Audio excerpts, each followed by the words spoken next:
I am Divya Verma, teacher of Social Studies, Class 7, Mount Literacy School, Jhansi. So, students, today we'll talk about chapter number 7 of history, that is tribes, nomads, and settled communities.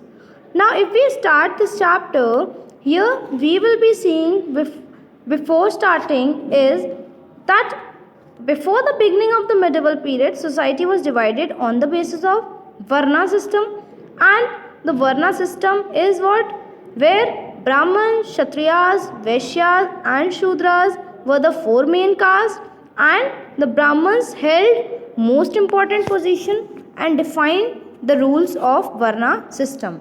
And these rules were accepted by the rulers of large kingdom. So this was all about Varna system, and the Brahmins here were held at the first position and defined the rule of Varna system. Okay. Now then, under the Delhi Sultans and the Mughal, the hierarchy between social classes grew further.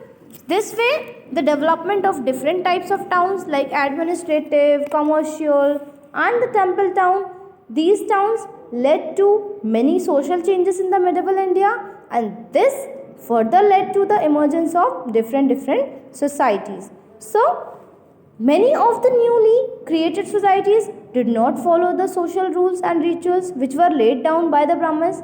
मतलब जो Brahmins ने rules and regulations बनाए थे वो कुछ societies ने follow नहीं करे थे, एंड दो societies they had their own set of rules. So these societies came to be called as tribes. Understood now? So this was the tribe. Now we'll know more about the tribes. So the tribe is a group of people united by a common name, culture, linguistic, and territorial ties. Tribes in India is a distinct people dependent on the land for their livelihood, who are largely self-sufficient and not integrated into the national society. Means this community consists of the people who did not follow caste system, and these tribes had their own rules and regulations and preserved with rich customs and oral traditions. And some powerful tribes controlled large territories also. So this way, these tribes choose to live in places that were difficult to reach like forests, hills, and deserts, and they maintain their freedom and preserve their separate culture. So these were the tribes.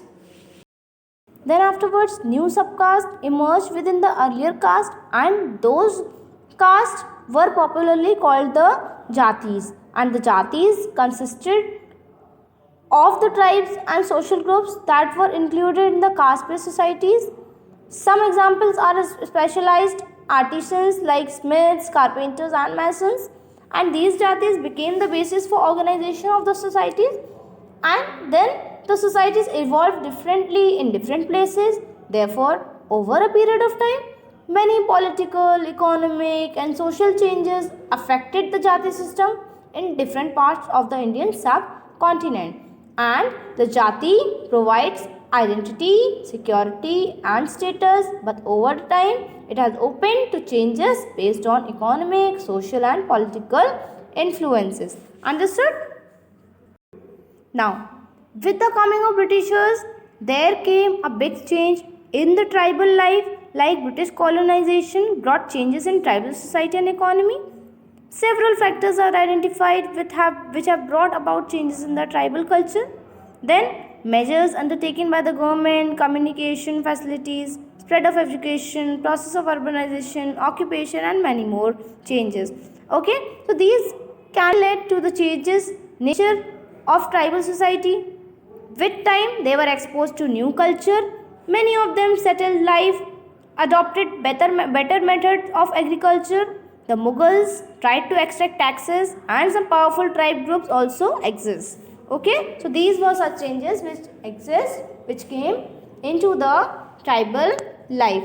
And here is a table which says the names of different tribal people which are found in present day states and which were important in that time period. Okay, so these were all about the tribal people. Now, if we talk about the nomadic people, then Who were the nomadic people? So, the nomadic people is a group of people who travel from place to place in search of food and shelter. And in the 18th century, India saw a chain of mobile traders who connect India to the outside world. This way, there were some Hindu merchants also, which were Baniyas and Sarafs and Shroffs and Chetis, Banjaras. These people moved over long distances with their animals and exchanged pastoral products like wool, ghee, etc. with settled agriculturists for grain, cloth, utensils and other products. It is known through historical records that these merchant communities were provided with tax exemption, safety and security by the rulers as well. So, nomadic people were the people who moved from place to place in search of food and shelters with their animals. Understood? Here are some famous nomadic people. Like originally Banjaras are one of the largest tribal community of India, and in the edited version of the Encyclopedia of Religion and Ethics volume 2, Arthur Bunyan James Hastings says that the name Banjara comes from Sanskrit Vanachara, meaning the tribes of wandering grain carriers. Understood? And the Banjaras were nomadic tribes which supplied food grains in the north, especially in the 15th century, though they also did trade. As the Delhi Sultans like Sultan Alauddin Khilji and Mughal ruler like Aurangzeb, they recruited them, means the Banjaras, for supplying food grains to their army, and they themselves actively served in Muhammad bin Tughlaq's army as soldiers.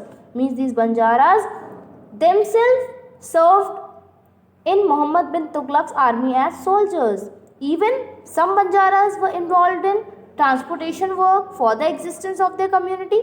As they used to move here and there with their animals, they served with the transportation work as well.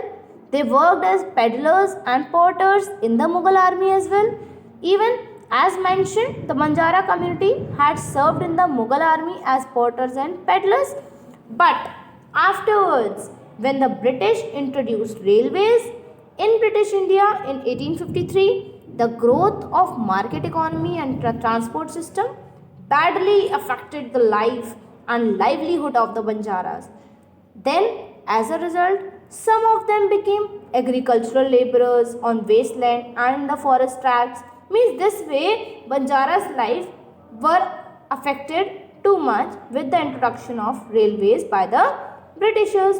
But by the late 18th century, the Banjaras started settling down in areas near villages or in the forest tracts, and they started doing some of the other occupations as well. But afterwards then, during the second half of the 19th century, the Banjaras were forced by the British to totally abandon their original occupation as food grain traders and cattle rearers. So this was about the Banjaras and the nomadic people in our society. Now here we will see some of the new states which emerged, like the Gonds and the Ahoms. So सबसे पहले we will see who were Gonds. So the Gonds lived in the forest areas of region called Gondwana. Now in present day it is called Eastern Madhya Pradesh and Western Orissa in India. Okay, they ruled till region till the 16th century. Between the 16th and 18th century, they ruled 4 kingdoms, namely Garamandia, Deogra, Chanda and Kerala. Okay, today people from the Gond community are spread over the states of Madhya Pradesh, Eastern Maharashtra, Uttar Pradesh and Andhra Pradesh and Bihar. Okay, these Gonds also practice shifting cultivation, as shifting cultivation is an agricultural system in which land is cultivated for some time and then abandoned to grow naturally. This is what shifting cultivation is. And the Gonds are known to have knowledge of astronomy and used calendars. Even they believed in ancestor worship and the worship of clan and village deities. So these were the Gond community of the tribal people. Another community we'll talk about is the Ahoms. Now, Ahoms were the kingdom who migrated from present-day Myanmar to the Brahmaputra Valley in 1228, and these Ahoms were the capital of the city known as Assam today. Ahoms then tried to expand the kingdom by the process of Ahomization, and however the expansion was so large and so rapid that towards the end Ahom became largely a multi-ethnic state, and the ethnic Ahom people were left to less than 10% of the total population. Therefore, the Ahom clans or khels that controlled many villages were broken up, and by the beginning of the 17th century, the administration became almost centralized. So, the Ahoms this way brought with them the system of forced labor, and the laborers, these forced laborers were called pikes, P-A-I-K-S, pikes. Understood? And the major occupation of these Ahoms were agriculture, construction of the work, etc. They worshipped their tribal gods originally, but by the mid-18th century, Hinduism was also followed by them. So this was all about the Ahom community of tribal group. So this chapter is here ended now. Tribes, nomads and settled community. Now you have to read it at home, the whole chapter, mark the important facts and complete the question answers and exercises given to you in groups. Okay, thank you students.